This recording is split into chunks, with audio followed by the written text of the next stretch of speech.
दुनिया की तारीख में बाज़ रवाबित ऐसे होते हैं जो बज़ाहिर मामूली या गैर हकीकी महसूस होते हैं, मगर जब उनकी तह में जाकर देखा जाए तो वो तहजीबी, सकाफती और फिक्री रिश्तों की गहराई को अयां कर देते हैं।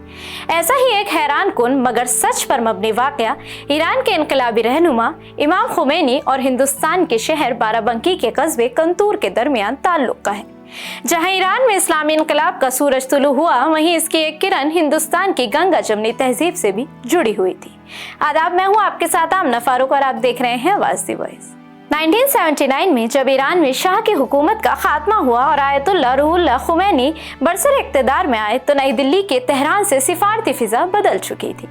उस वक्त के वज़ीर ख़ारजा अटल बिहारी वाजपेयी और ख़ारजा सेक्रेटरी जगत मेहता ने एक दिलचस्प सवाल उठाया, क्या ईरान के नए हुक्मरानों का कोई ताल्लुक लखनऊ या आसपास के शिया इल्मी मराकिज़ से है? तहकीक से मालूम हुआ कि इमाम खुमैनी के आबा व अजदाद का ताल्लुक उत्तर प्रदेश के ज़िला बाराबंकी के कस्बे कंतूर से था, जो कि 18वीं सदी से शिया उलूम का मरकज़ रहा है। नवाबान अवध की सरपरस्ती में लखनऊ और उसके नवाही इलाके, खुसूसन कंतूर, शिया उलमा और दीनी मराकिज़ का गहवारा बने। इन्हीं इलाकों से ताल्लुक़ रखने वाले उलमा नजफ और करबला जाया करते थे और वहाँ देखभाल के लिए अवध के नवाबों की तरफ से 6 लाख रुपए की इमदादी रकम भेजी जाती थी। इस पस मंज़र में एक अहम मजहबी शख्सियत आगा रूही उक्काती को इमाम खुमैनी से रिश्तेदारी की बुनियाद पर तेहरान भेजने का मंसूबा बनाया गया। एक आला इख्तियारी हिंदुस्तानी वफद के साथ वो तेहरान रवाना हुए, लेकिन इमाम खुमैनी की तरफ से जो रद्द अमल सामने आया वो सबके लिए काफ़ी हैरान कुन था। इमाम ने आगा उक्बाती को तंबीह आमीज लहजे में मुखातिब किया और इस मुलाकात के बाद वफद को बगैर किसी मजीद मुलाकात के वापस लौटना पड़ा।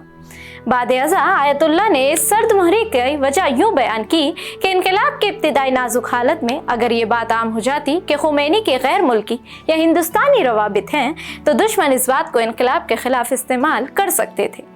कई बरसों बाद जब ईरान में सियासी इस्तेहकाम आ गया तो तेहरान में ईरान के मकबूल सफ़ीर गुलाम रज़ा अंसारी ने एक तकरीब में कहा, हत्ता कि इनकलाब इस्लामी के रहनुमा आयतुल्लाह खुमैनी के भी हिंदुस्तान से रवाबित रहे। ये तारीखी हकीकत उस तहजीबी राब्ते का सबूत है जो हिंदुस्तान और ईरान के दरमियान हमेशा से कायम रहा है। इमाम खुमैनी और हिंदुस्तान के दरमियान ये गैर मुतवक्का मगर तारीखी रिश्ता सिर्फ नस्ब या जोग्राफिया का मामला नहीं, बल्कि गहरी तहजीबी, फिक्री और रूहानी वाबस्तगी की अलामत है। कंतूर जैसे छोटे से कस्बे से ताल्लुक़ रखने वाले उलमा की इल्मी रोशनी ईरान के इनकलाबी उफ़क़ तक पहुँची। ये इस बात का सबूत है कि इल्म, सकाफत और रूहानियत की सरहदें नहीं होती।